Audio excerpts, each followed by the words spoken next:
Hey, good morning, everyone. It's March 26th, and that's a Monday, which means here around the Vote Common Good world, we talk about what's going on in the news. My name is Doug Padgett. I get to be your daily host, and I am in Minneapolis, Minnesota, standing up today downstairs in the basement studio. Let us know where you're coming from, and you may be paying attention to news items about Minneapolis. Today starts the trial related to the murder of George Floyd. Former police officer Derek Chauvin is in trial. Opening statements started about a half an hour ago. So in a lot of ways, people are reliving the pain of police brutality, the murder of George Floyd, and the difficulties that will bring. And I'm just a few miles from there, and there's something that just happens in the spirit of a city when you're faced with these kinds of struggles. So this will be a trial that is scheduled to go on for a month or longer. We'll be commenting in and around it as we go through the Vote Common Good podcast over the next month, and just want to hold together all the pain and the struggle and the difficulty that is at stake in this trial. So I'm going to feel that very heavily. But today our news story is not specifically about that. Our news conversation, it's actually one about what's happening at the border. One of the perennial issues that seems to face us in our society. And I am so excited to have Johana Bencomo here. I'm a big fan of Johana. Johana, so good to see you. Johana is many things in the world. She is a congressperson from Las Cruces, New Mexico. One of the great, right? Did I have that right? One of the great. No. You're putting stuff into the universe that's not there yet. City councilor. Oh, city councilor. What did I say? Congressperson. Oh, congressperson, a city council person from Las Cruces, New Mexico, but soon to be the congresswoman from New Mexico. But the city council person from Las Cruces, New Mexico. And if you have never been to Las Cruces, New Mexico, I promise you, it is worth going. It is one of the great places, fabulous people. The air is different. The sky is different. The land is different. It's all the hopes. It's a border city. Right next to, a lot of people know about El Paso, Texas. It's the city right on the other side of the New Mexico-Texas border. And Johana is also the executive director of CAFE, and CAFE is a part of the Faith in Action Network. And so she's a local organizer of faith workers and social activists in the New Mexico area, and really interconnected all over the country. So Johana, so good to see you. And do you want to announce your run for Congress today, since I already spilled the beans, or is that something? Yeah, you broke the news. Okay. No. Thank you, Doug. Yes, I'm so excited to be here. I met Doug in the Vote Common Good bus crew, I don't know, a couple years ago at this point. Time is weird. But yes, I'm the executive director of New Mexico CAFE, which stands for Comunidades en Acción y de Fe, or Communities in Action and Faith. And yes, a city councilor here in Las Cruces. So very happy to join you today. And newly elected. So we'll talk a bit about that, about how someone decides that they want to serve their city, want to serve their community, and wants to do that through the apparatus of the city or state or federal government. That's a big thing. But first, let's talk a little bit about what's happening on and around the border. It's obviously something that we're talking about yet again, and we need to talk about it. Immigration has been a central part of the American story. It's crucial. But a lot of people kind of feel like that we're in this intractable conversation. In fact, it's even come up now that, hey, look, every spring, a whole lot of migrants come and try to cross the border, and it's never going to change. And there's this feeling that we're stuck. Republicans want to militarize and blockade, and Democrats want to engage with the people and solve problems that exist for asylum seekers, refugees, immigrants, and so on. And people feel like we're just stuck. It's not really going to get anywhere. And having been with you and the people who live and work along the border, I have been so encouraged to realize that while so many of us who live in other places, I live in a border state on the other side of the country with the Canadian border, we're a long way from there. It can just sound and feel like, oh, nothing's ever going to change, until you meet all of you people and you realize not only is there hope, but you all have the actual solutions to what needs to happen there. So can you just talk to us a little bit about what you're seeing, what you know the lived experience of refugees, asylum seekers, migrants are, and where the hope really lies for this, so that the news story becomes something broader and better than what So it's frankly just more truthful. Absolutely. I'm so excited we're having this conversation, Doug. And I'm really excited that Vote Common Good is drawn to this conversation, and particularly to engaging people who are directly impacted by this, people who live here in the border. And you named these two polarizing sides, right? Republicans, Democrats. And at the center of it really is us, the people who live here, the people who call this place our home. And we have this saying in organizing that says the people closest to the pain are the people closest to the solution. And I deeply believe that about border governance and border policy. And we absolutely believe that there's hope. And we actually believe that we don't have to reinvent any wheels.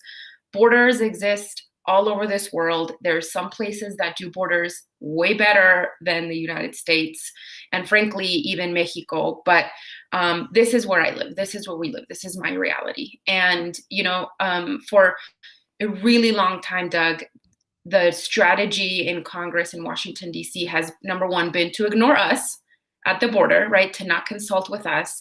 But then two, to really marry border governance with immigration reform. And we actually believe that that's where our demise has been. They're two very separate conversations, actually. Border governance should live on its own. Immigration reform should live on its own. How we treat asylum seekers and refugees should live on its own, right? Those are all really different conversations that Washington, D.C. has said, well, it all is about brown people, so let's just all lump it together, right? Like, that's really what it's the bottom line. And, we really believe that those two conversations should be divorced. And we should talk about border governance just as that, because for far too long, we've, DC and members of Congress and the administration has said, well, we'll do trade-offs. And so for a really long time, actually decades now, immigration policy has gotten stricter, and our border communities have gotten more militarized. And that's not just unwelcoming for new strangers arriving at our borders. That's dangerous. It's unwelcoming for those of us that live here as well. And you know exactly what that means here in our communities. It's the presence of Border Patrol and internal checkpoints and many other things that I'd love to dig deep with you on today. Yeah, let's talk a bit about that. The idea of separating border policy from immigration policy was something I learned from you actually a couple of years ago. And I had never even considered that those would be different things. For whatever reason, now it's a little clearer to me that the decisions we're going to make about who we're going to allow in the country is an immigration question on under what sets of circumstances. Setting aside asylum seekers and refugees, I just want to parentheses that for a moment because it's really important to know the different. Well, let's talk about that right now, okay? So just so I can get it off my brain at least. People hear this asylum seekers, in order to seek asylum in the United States, as far as I understand it, a person has to be on United States soil. In other words, they can't do it from Guatemala. You can't ask for asylum from your home country or from Honduras or from El Salvador. So if you're in a situation where you want to seek asylum, you have to get to U.S. soil and put your foot on U.S. soil. Back in the 1980s, there was when Russians were seeking asylum in the United States, like they would get to U.S. for some reason, like a chess tournament, and then they would seek asylum, right? Because they could only do it here. That's my, that's an old man's memory of asylum seekers. So when people currently are crossing the border, they're not crossing the border to avoid detection. All of these people we're talking about right now, say they want someone to find them. They're crossing at a border checkpoint and saying, I want to seek asylum. To call that the same as people who are coming across the Rio Grande and sneaking in and they just want to break the system, they're actually the law-abiding people that are following the law and the system. So asylum seekers cross for different reasons than a migrant who's seeking a work visa or a visiting visa or a family visa. And that's different than somebody who's trying to get in the country and doesn't want anyone to know that they came in the country. So all of that is convoluted. And then you say, Well, then what's border security about? And border security sort of attacks all of these people with the same energy, right? Whether you're legally asking for asylum and doing the right thing by stepping across the line or trying to get in for other reasons, everything is treated with the same hand. Is that somewhat accurate, that description? Yes, it is. And I would add that for all of those other folks who are coming in, like me, I came in to this country with a 3-month tourist visa that my family and I overstayed, and then I was undocumented for 8 years of my life. Um, there, if there was ways for the rest of us to come in legally, we would do that. It's not like we didn't think of that. It's just that the law, like I said earlier, has gotten stricter and stricter for family-based migration. We always talk about a push-pull. When there is a pull and a push factor, there will always be migration. The pull is, frankly, in the United States, that there's this idea that you will find work, and frankly, you will.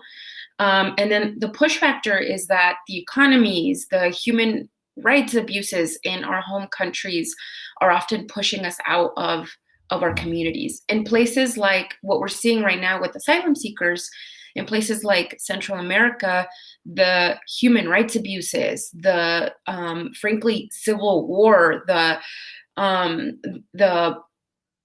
poverty is so intense that it is pushing people towards our borders.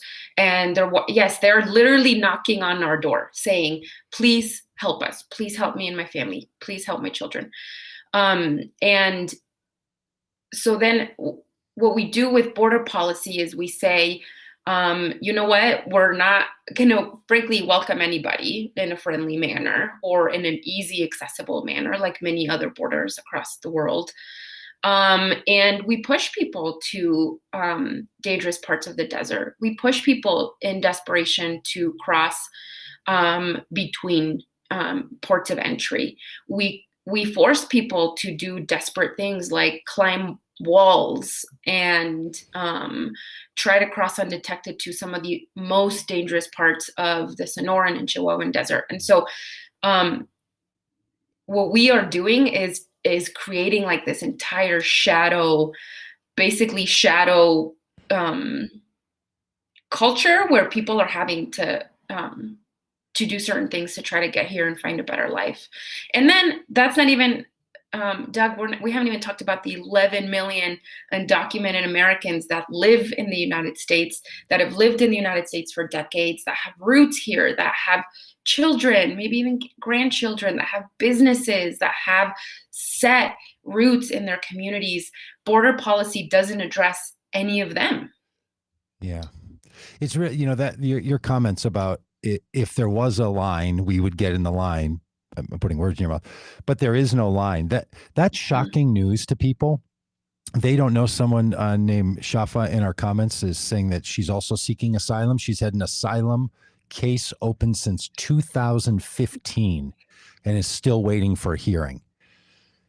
The fact that if you're seeking asylum or you're seeking migration to the United States, that it's so backlogged. I think I read recently that the current time frame, if you want to get in line from Mexico, is 23 years or something like this.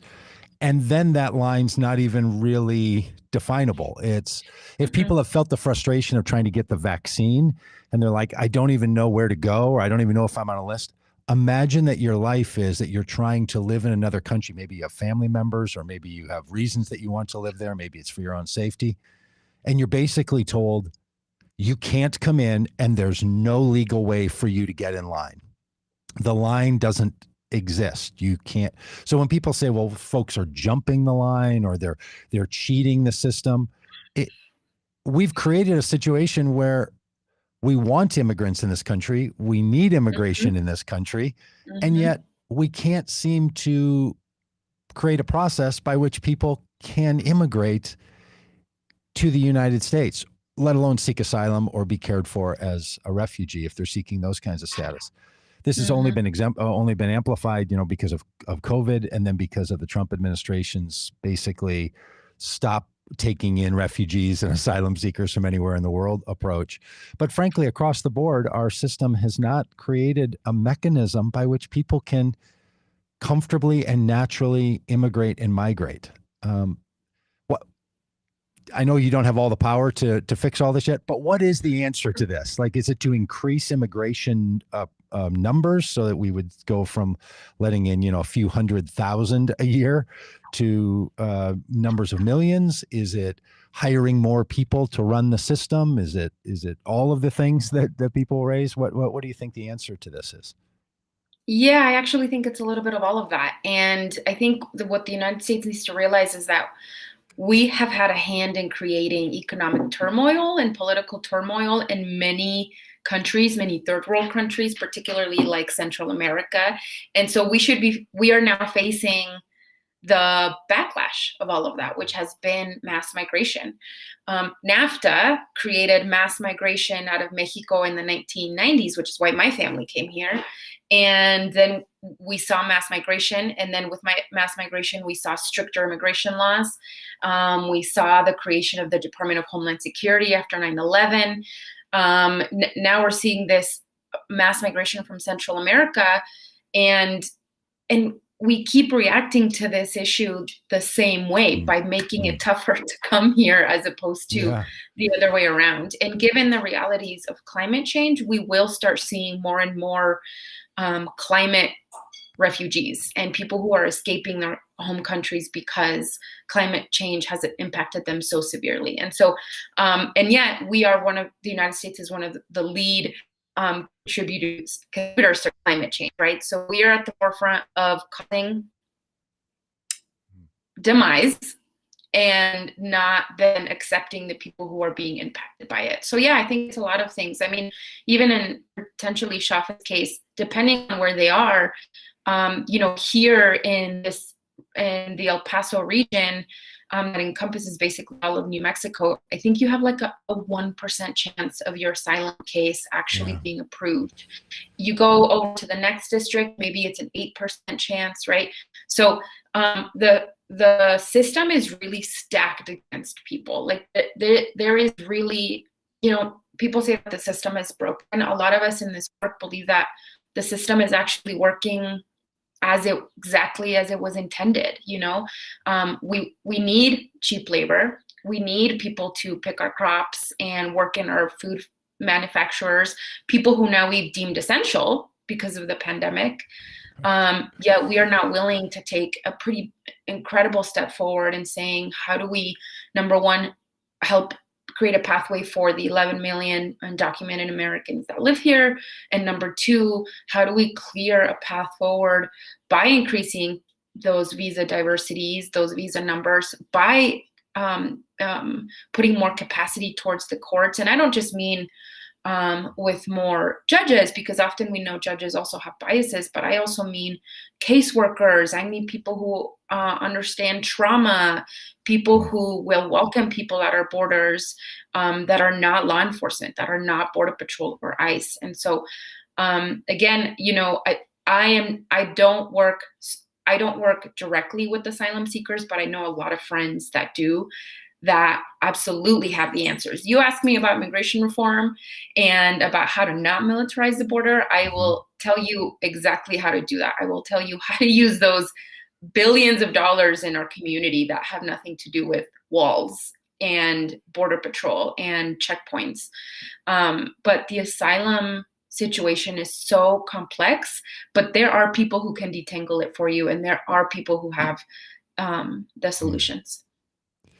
Yeah, and look, it's complicated. Even when people realize that there's separate categories for somebody who's seeking to immigrate versus someone who's a refugee from another country and someone who's an asylum seeker. These are three separate legal categories that sometimes overlap, but they really matter. And all of them are underfunded, right? All of them don't have enough people working on it. One of the solutions that I've seen that Democrats in Congress have put forward is to spend the money better, like to take some level of efficiency to solve the approach of efficiency to solve the problems, like have the right people doing the right kind of work. And frankly, just have more immigration courts, have a different process for adjudicating someone's claim seeking immigration or asylum or refugee status. It, to your point that this is working as intended, it really does seem that way, doesn't it? I mean, because we could put money to the things that we want to put money to. We figured out during COVID, boy, you can transition a facility into all kinds of uses if you want to. You could open up hundreds and hundreds of migration and asylum seeking court proceedings all over the country with judges and lawyers and referees to make these decisions. And that's something that only the federal government can do, right? Like you as a council person in Las Cruces, New Mexico, that's not something you can solve. No. It's really only somebody in Congress and people, I guess, inside the immigration, homeland security side of the apparatus that really does have to solve this. Yeah, and unfortunately, we have, if you think about it, let's say a member of Congress from Southern California, Southern Arizona, Southern New Mexico, who we're not going to count on her to do any of this. And then Southern Texas, right? There is a very small cohort of people who will go to Washington, D.C. to actually do the work of our people. And, it is our role. And I think you met some of the folks in the Southern Border Communities Coalition, who I want to give them a huge shout out to, because when I think about experts, this group of people really is it. And we're a network of networks from San Diego to Brownsville, who we live and breathe border governance and border policy. And all we're asking from this new administration, we've met with Secretary Mayorkas, which was just such a radical shift from the last 4 years that we even had that little bit of access. But we're asking policymakers, people who are elected or appointed, to consult with us, because we have the answers, we have the experiences to match everything that they're talking about in Washington, D.C. And while Las Cruces City Council absolutely does not have the authority to change any of this, we certainly will have the capacity to answer some questions to some of the challenges being posed.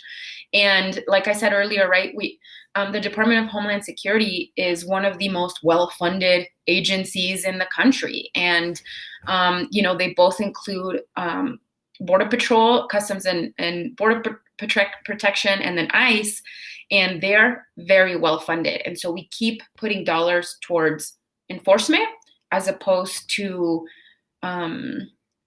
welcoming measures, and that is frankly a problem. And actually, Doug, before I forget, you also mentioned the idea of more courts, right? Immigration courts that do this right, because immigration is a civil matter. I don't know if I took you all when you were here to Operation Streamline, but Operation Streamline is a criminal process that was started in 2005 when a migrant is caught crossing the border between ports of entry by a Border Patrol agent, for example, they are now put into criminal proceedings. So if you're caught crossing the border unlawfully, you're put into a criminal procedure that is deemed Operation Streamline. And this only happens in border communities and border districts. If it's your first time, if it's your first offense, you are up for a federal misdemeanor, punishable up to 6 months in federal prison, which is most likely privatized. So we have another thing driving the strict immigration laws there. If it's more than once, it is a federal felony, punishable up to 20 years in prison. We'd like to say that this literally criminalized the American dream. And we have put so much money into this court system, again, stricter. We think that, the United States has taken this approach that the more barriers we build to coming here, deterrence, right, then people will stop coming. But what we haven't stopped is people getting hired in ag industries and construction industries, and we haven't stopped that pull force. But we're now building policies to deter people from coming here that frankly aren't working and are criminalizing immigrants. They're criminalizing our brothers and sisters. And I just think we've really, really failed when it's come to, border governance. And that shift from it being a civil case that you're in the country without approved of documentation to be in the country, that's different than what they did with this Operation Streamline, where they've now made it a criminal action to come in between two borders, someplace that's not one of the official spots. Correct. And is that something, to what you know, that the Biden administration can change, or was that a congressional law that was passed? Do you know, like, is that an enforcement, like Justice Department narrative, or where's the solution to shutting down those courts and moving all of that to processing, instead of processing people as criminals, like process them as immigrants, like create a line that people could be in so that they could migrate to the United States? Yes, I think it would require congressional approval, but it could really be championed by the president. Actually, Castro was running on this, on getting rid of 1325 and 1326, which is what it is in the code. And it's that federal misdemeanor and that federal felony for unlawfully coming into this country. And it could absolutely be changed. And it would just take some political will to do that. Well, it's curious, because when I hang around my Republican friends, they'll often tell me around gun laws that we don't need more laws. Laws don't make people do the right thing. And then you go to the border and they switch positions. And all of a sudden it's like, let's just make more laws and let's criminalize. So this raises this larger issue for all of us about how do we want to solve some of our issues and problems in our country, right? What's the approach that we're going to take? Okay, let's talk a bit more now about separating. So a lot of that was, here's the immigration process problem. Here's what needs to be fixed. Border security and border governance. When I talk about, I'm one of these people that likes the phrase open borders. And by open borders, I don't mean no borders. What I mean is that the door is unlocked. The door's open. Sure, there's going to be a door. We want people to go through the door. We don't want them just, climbing through windows, but that the door is unlocked. When I go to Mexico and I get off the airplane, there's people with a smile on their face. And there's a person who makes me fill out some forms and they stamp them. And there's an agreement that we have, and I'm allowed in the country. There's a border, but it's open. When I go to Canada, treated the same way. When Canadians come to the U.S., the Mexico border, we built a wall and militarized it, put people on gunboats out in the Rio Grande. And then senators like insurrectionists supporting Ted Cruz got on one of those like he's on a duck hunt with his camouflage.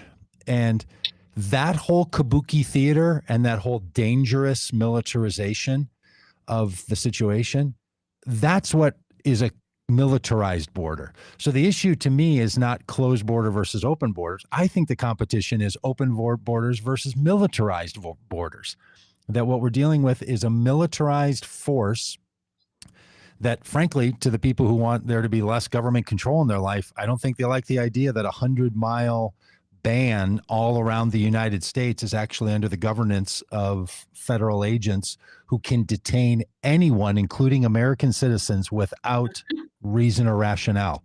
People don't even know this, that all around the country, every single border, you go from the shoreline 100 miles, and Homeland Security gets to have free reign as border security there. But we really only enforce that along this strip from Southern California through the edge of Texas, and Correct. It's militarized. So, okay, I've ranted about all of that, but that's a big deal, right? That when we're going to have a conversation, it shouldn't be open closed. It should be militarized, because that's what exists, or a process where the door's open and there's a way that you can come in or not be allowed in. And if we just put enough people to process all of that system, got them off of their gunboats floating around the Rio Grande and being militarized soldiers about all of this, and approaching it with that kind of hostility. You and I have gone through border checkpoints before, and because people looked like me, we're just waved right through. Internal border checkpoints, 100 miles inside the United States. The federal government is checking your ID to see if you're the right kind of person.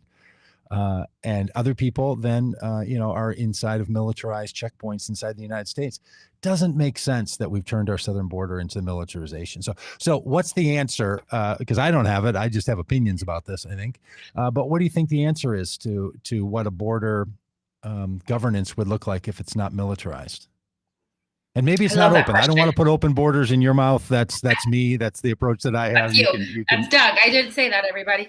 No. I also, can I just say though, I love that someone in Minnesota is ranting about this, because it just means that I've done my job, right? And so I'm very excited about it. And you are right. Minnesota is actually also a border state. When you consider Florida, for example, where Senator Ted Cruz, he's from Texas. Florida, Texas, well, and then the hypocrisy of Ted Cruz going to Cancun, to take his family for refuge during that, the hypocrisy of it all. Mm-hmm. But I digress. 2/3 of the United States population live in the border, technically, right? As the Department of Homeland has established. All of Florida technically is in the border zone, in the 100-mile border zone. That you are absolutely right. Agents within Department of Homeland Security have quite a bit of authority within this 100-mile zone. What also happens in this 100-mile zone is that there are internal border patrol checkpoints. So you have ports of entry, right, at the line where you cross and you give your passport, you give your visa, and then you're allowed to come into this country. Well, about 15 miles north of Las Cruces, where I live, 15 miles east, 15 miles west, there are internal border patrol checkpoints. You will be stopped again. People who look like me will be stopped more often than people who look like Doug. People who are darker than me will be stopped even more often and asked more intrusive questions about your worthiness, is how I see it, whether you are worthy of being here or not. And so, again, I believe deeply that, especially now as a elected official myself, that budgets are moral documents, and they tell your community what you value and who you value. And so the things that you put more money towards are the things that you are telling me you value more. Mm. And in this country, we value militarization. We value violence, and we value a lot less those who are suffering, those who are vulnerable, those who are in the margins. And those margins, frankly, exist because we built these sort of systems, right? We've built these budgets that have excluded communities, and the border is no stranger to that. And so, Europe does borders very differently than we do. I think we can definitely look, like I said at the beginning of this, we don't have to reinvent any wheels. Like, people do this in good ways and maybe in bad ways. And so we can adopt those things. And I saw someone in the comments say something about, well, what about Mexico? And people talk to me about all the time. And all I usually say is, since when do we take policy advice from Mexico, right? So how about we, look inward, and instead of pointing fingers at other countries, we sort of try to figure out where it is that we went wrong and who's been missing at the table, who has been missing at the table when we've made decisions about certain communities. And border communities have been for far too long missing at the decision-making table. Mm. Mm. When I saw the statistic, and I've spent a lot of time now inside the statistics of how many people, this and that, in 2019, persons who obtained lawful permanent resident status, so that's something you might call like permanent immigration, right, was 1,031,765 from all the countries. 1 million. I mentioned this to somebody, and they said, wow, that's a lot. We have 350 million people in this country. 1,000,000, 1/350th of our total population is not a big number. So much of this, in addition to the militarization and trying to tell us that we should be afraid, that there's hordes of dangerous people coming in the country, which the former president of the United States claimed, that's its own problem. The fact that we only are issuing in 2019 a million permanent resident status. I don't know what the number should be, but this notion that if you increased immigration, everyone in the world would want to come to the United States. Now, Johana, your family did. My family did, I don't know, 300 years ago or something. But not everybody wants to come. Like, there is a way to increase the numbers, to demilitarize the border, and not be totally overwhelmed or somehow believe. And I talked to some very progressive people the other day about this issue, and they started to recite the very same phrases about, well, but all those people are going to come in and overwhelm the safety net. They're going to overwhelm the schools. And this idea, somehow, for some reason, and I don't want to be hard on Americans here for a second. I don't mean to be, but sometimes we fall into this fragility narrative. Like, we couldn't possibly deal with 5 million immigrants in a year. Like, you could put 5 million immigrants across this country in places. You could revitalize farm communities. You could revitalize failing small towns. You could have an increased tax base. You would have new workers. You'd have new like, why we get into this narrative primarily around migration that is counterfactual and is rooted in, we have to be afraid. Does this go back to 2001? Like, is this part of the war footing, Homeland Security, everyone's a terrorist, people are trying to sneak in stuff? Is that, I mean, I don't know how old you are, but now I'm reflecting, 20 years ago was 9/11, right? So there's somebody who's, 30 years old working hard on solving these problems. And that happened when they were 10, which means their entire memoried life has been inside of a militarized country. Do you feel like that's where it is? Or why is this so spun around, and why is it so militarized? I loved that you framed it as fragility. I actually think that it's very much that, but and it's also this like scarcity. Like, Americans live in a constant sense of scarcity, and I think that it's there's very much, when in the context of the world, there's very much a privilege of being born in the United States and perhaps never having a sense of, what if I have to leave my country? And a lot of people joked about that during the 4 years of Trump, right? And did people ultimately leave? Maybe some did, but probably very few. Unlike a lot of us who have left our home countries. And often people would ask me, where will you live if Trump wins again? And I'm like, no, I'm not leaving another country. I already did that. I'm going to stay here, and I'm going to fight to make this one the American dream my parents were sold 24 years ago. And so I really feel like people live in this sense of scarcity. Even some of the most progressive allies will get into that place of like, there is just not enough. Where are we going to get it all? And it goes back to the way we've been conditioned to invest, how we've been conditioned to invest in people. And someone on here put something about borders aren't the problem. It's international poverty and inequity and violent persecution. That also happens here within our borders. All of that happens here. The United States is not immune to violent persecution. The United States is not immune to inequities in our legal system. You just mentioned what is happening today in Minnesota with George Floyd. We are not immune to poverty. And so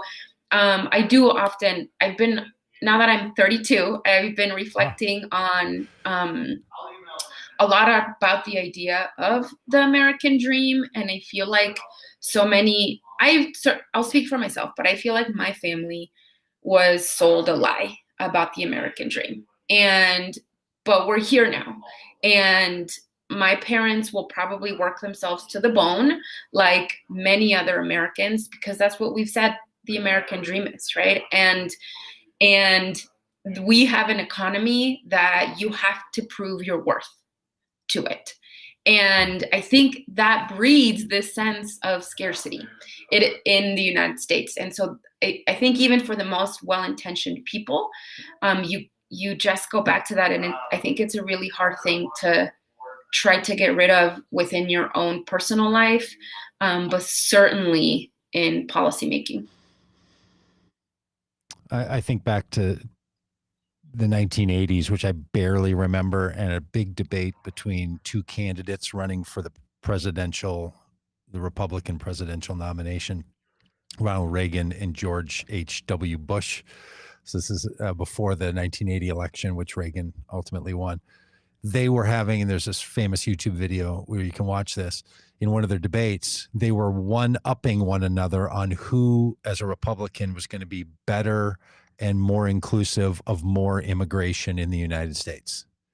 It was a Republican commitment to be best on immigration and to be sure they were letting both in. So they both had plans, and Reagan was arguing that his plan was better to let in more immigrants than George Bush's, and George Bush was saying that his was.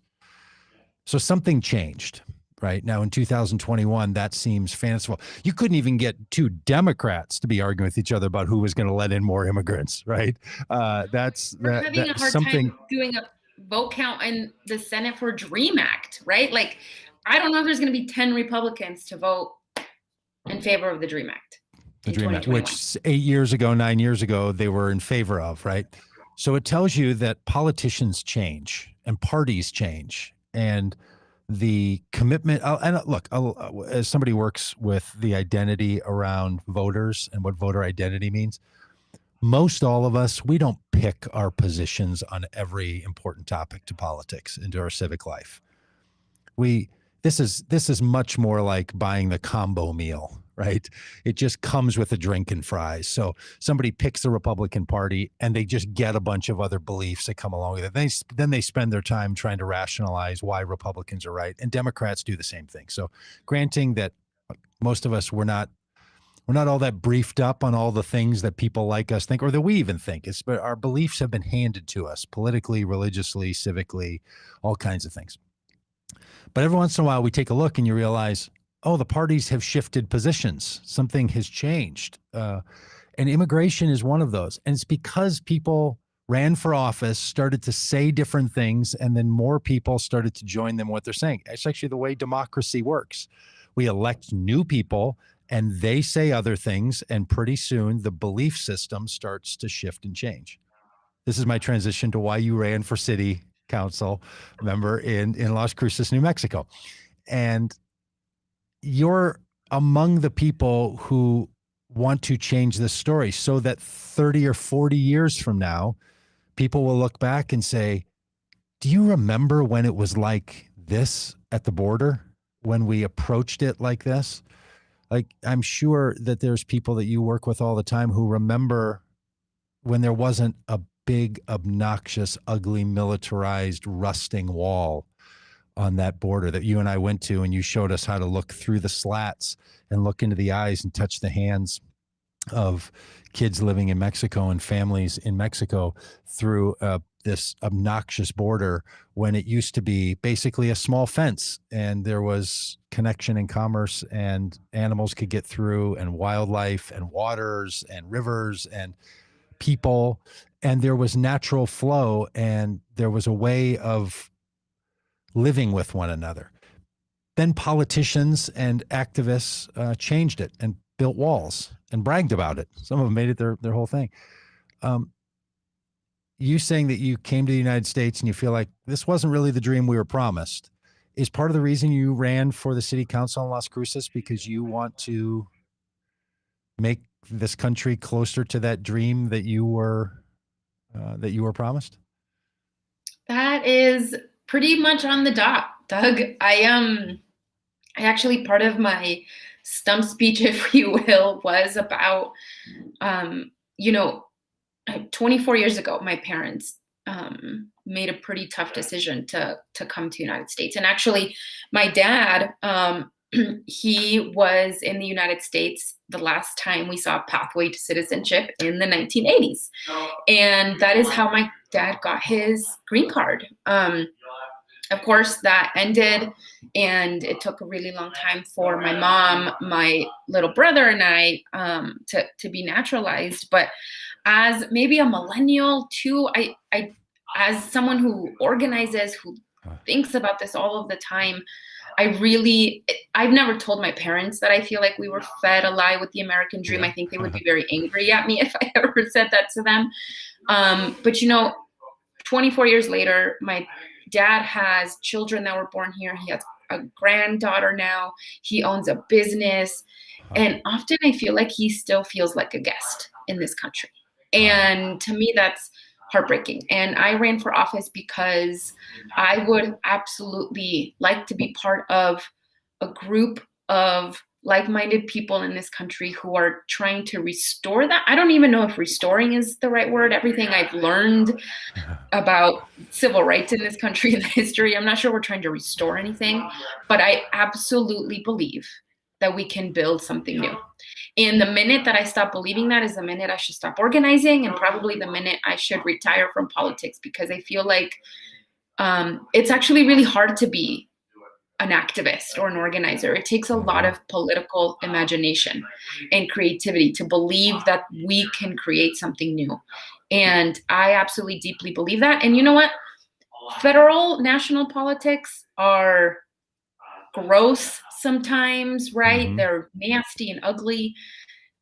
Local politics are beautiful. Local politics, we're talking about getting our roads paved. We're talking about how to bring mental health care access to people who need it the most. I'm talking to people about revitalizing a corridor in our city. Like these things, people, you walk outside and you feel that. And it feels so much closer and personal than national politics, even though that's where all the fire and glitz is. Yeah. Local politics are honestly really beautiful. And it's been a hard year, I'm not going to lie. But I'm also just so deeply grateful that I'm here. And it feels like I'm supposed to be here. There was a period of time in the 1890s when immigration was going to fuel this nation, right? And big ports of entry were created on the eastern coast.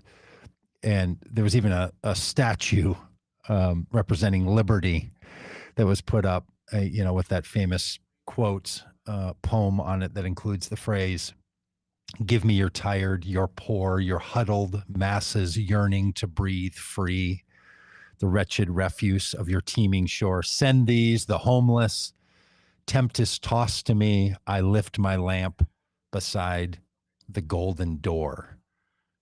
Like, that was an imagination in America of migrants and immigration. And give us those who struggle and we'll make a nation of them. And now it's not like that. We talk about other things like, hey, yeah, sure, increase immigration, but keep out the people that are going to be a burden. Like, it's almost the opposite, right? It's the mirror image of that narrative. And so now, did we ever live up to that? Not by my estimation, or I think by history's record, but it was the impulse. Have we lived up to this closed border, build a wall, keep everyone out? Well, fortunately not all together, but it's the impulse. And one of the things that we realize is that the impulses we have matter, like how we think about it and how we talk about it and who it is that talks about it. That's why your voice and your role, whether it's a community organizer or with faith workers, or trying to figure out streets and roundabouts and a more gracious schooling and food programs in Las Cruces, New Mexico. Like that's literally how we get there. The things about our systems and structures is that they're made by people. They're handcrafted. Everything's house made in this country, right? We make it. So if it exists, it's because someone made it. If there's a law, someone wrote it and someone voted for it. And if you want to change it, the beauty is we are not fighting against the laws of nature here. We're fighting against the laws that somebody wrote. or didn't write, or the vote that they didn't take, or the poem that they didn't live up to, or the right. So I just, Johana, I'm a big fan of yours and the work that you do, and the fact that you ran for office as someone who would be in the target's eye, right? And that you're bold about your story, and you say, look, my family came, we overstayed a work visa, and then we had to find our way. Like, there's people who don't want people telling that story at all, right? I'm sure some people heard you say that in this podcast and like, oh my goodness, she said that. Like, I thought people kept all that quiet. Can you say a bit about that? Like, that this passion and desire to change and to make it new, but then also telling the truth about what's going on and telling the truth about your own story and not hiding it away and saying, look, this is how it was for me. Is that how is that for you? What brought that about, and how is it? That is a very much a community organizing learning.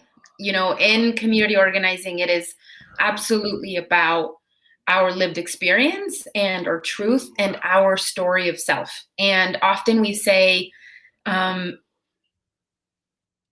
people can argue statistics with you all day long. They can argue numbers with you, but that is my lived reality. You cannot argue with me the very thing that I lived through. And we get to own that, and we get to command power over that story. And the moments that we don't are the moments that somebody else will tell that story on our behalf. Wow. And people, politicians in this country have been telling the story of immigrants for a really long time, and they've been doing so very flawed.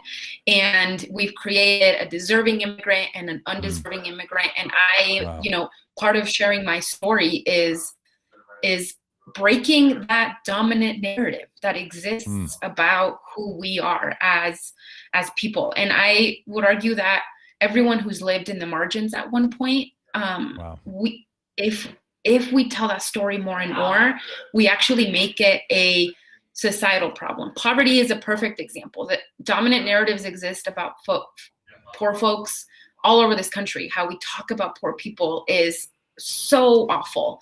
And for folks who live in poverty, when you talk about what that has meant for you, first of all, we do tell people all the time, actually, it's your fault. If you're poor, it's because you made bad choices. If you're an immigrant, it's because you made bad choices. So you better not talk about it. You better live in shame and silence, because that's how the system will thrive, honestly. And so more and more in organizing, and now that I have this platform as an elected official, I want to encourage people more and more to tell that story and to own it, and to say it to the highest of governance. This is my reality, and we can begin creating a counter narrative to the very narrative that has created these systems. Yeah, and when people recognize that you are the face that they're talking about when they say, well, people come in the country and overstay, and then they become a burden. Like, really? Okay, I'm sure. But look, a lot of people I grew up with who were born right here, just up the street here in Minneapolis area, they're a burden to our society. Like, yes, there are people who become a burden to our society. And then there are people who aren't. And there's some of us who are a burden for a while, and then we're not. And then we not for a while, and then we need a little help. So these are the faces of the people, right? This is the shared common experience. This is the common good part of this. And that we've lost a sense of the common in our immigration. It is really significant. So I just think for anybody who wants to think about these issues, getting to the border and seeing what life looks like inside that ring, especially in Arizona and New Mexico and Texas, like it's particular there. It is wonderful, and it's beautiful, and you begin to realize this one anotherness that is so essential to our human expression and anything that we're trying to put together in this country as the way human beings live with each other. It has to involve this one anotherism. And so we're going to be going. Vote Common Good's going to spend time along the border this fall. We're just getting ready to announce this, so we'll say a little word about it now. But between September 11th and November 13th, we're going to be between the border of between San Diego and St. Augustine, Florida, on the East Coast. So going from our own East Coast to West Coast all along our southern border in a trek. So we're going to be moving ourselves along, take about 65 days. Lots of us are going to do it on bicycles. So we're going to ride it. Other people will ride in cars. There'll be lots of wheels rolling, and there's a wheel for you if you want to come. And the reason we do this is because, to your point earlier, that proximity, Johana, is the power of this, right? It takes away the otherism and it takes away the narrative. And I think once people see the wall and they see the people, and frankly, they meet the militarized immigration patrols too, and you look these people in the eye and you ask them to reclaim their humanity and not just hide behind their military status and their flak jackets and flashlights and weapons, trying to break through these dehumanizing narratives that have been put together. It's a little bracing when people realize there's such beauty and solutions in people, and then you're also met with the fact that the United States of America has a militarized border that looks like places in other parts of the world that we never would have imagined. It's so important. So we want to invite people to consider being a part of this trek for a day, for a week, I don't know, for 65 days, whatever the days are that you have for this. Anything else you want to talk about of what people will see if they come to the beauty that is New Mexico and Las Cruces, or to the other places along that border? Yes, absolutely. I hope people do come visit. And the wall and the checkpoints that I know I talked a lot about today, they're actually such a tiny piece of our communities. They're a big burden. That's a burden, right? Those things are actually burdens, but we keep investing in them. The reality is that our community is incredibly welcoming. We have here in Las Cruces a huge, beautiful national monument called the Organ Mountains Desert Peaks. That is just an incredible site. We have honestly pretty incredible food here. So if you come, you must try the question of New Mexico is red or green, depending on how you like your chile, whether red or green. And so you must try something like that. And you must check out and ensure you're outside for our sunsets. And that is really, and I get a little emotional thinking about how much I love this place, because for an immigrant in this country, it could take a lifetime. Some people may never find it. I fear that my dad will never find that sense of home again. But I did. I found it here in Las Cruces, and we're happy to share it with people in a more genuine way than policy does. People are asking if there's ways to be connected. And yeah, if you want to donate to this work that we're going to be doing, the ones that we've been talking about here, you can go to votecommongood.com. There's a donation link there. But also we organize nmnewmexico.org. That's the URL. Do I have it right? We organize NM. That's the organization that Johana runs as executive director. And she's mentioned she's also a city council member in Las Cruces. But we organize NM. It's fascinating. Doug, it's actually just organize NM.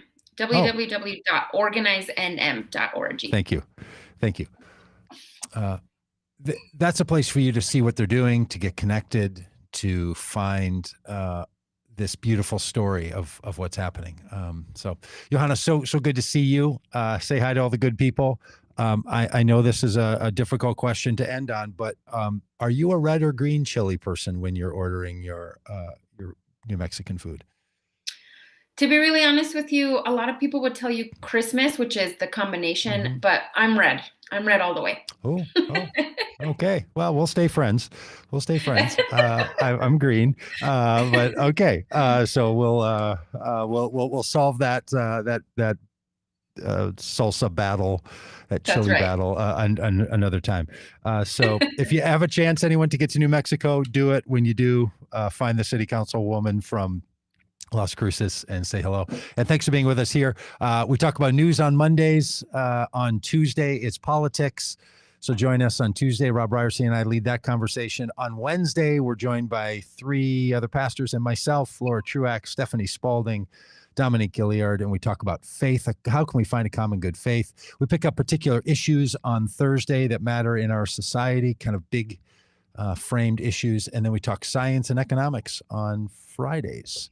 So we try to keep us alive and moving because we want people to make the common good their voting criteria. And often that means rethinking all of these kinds of issues.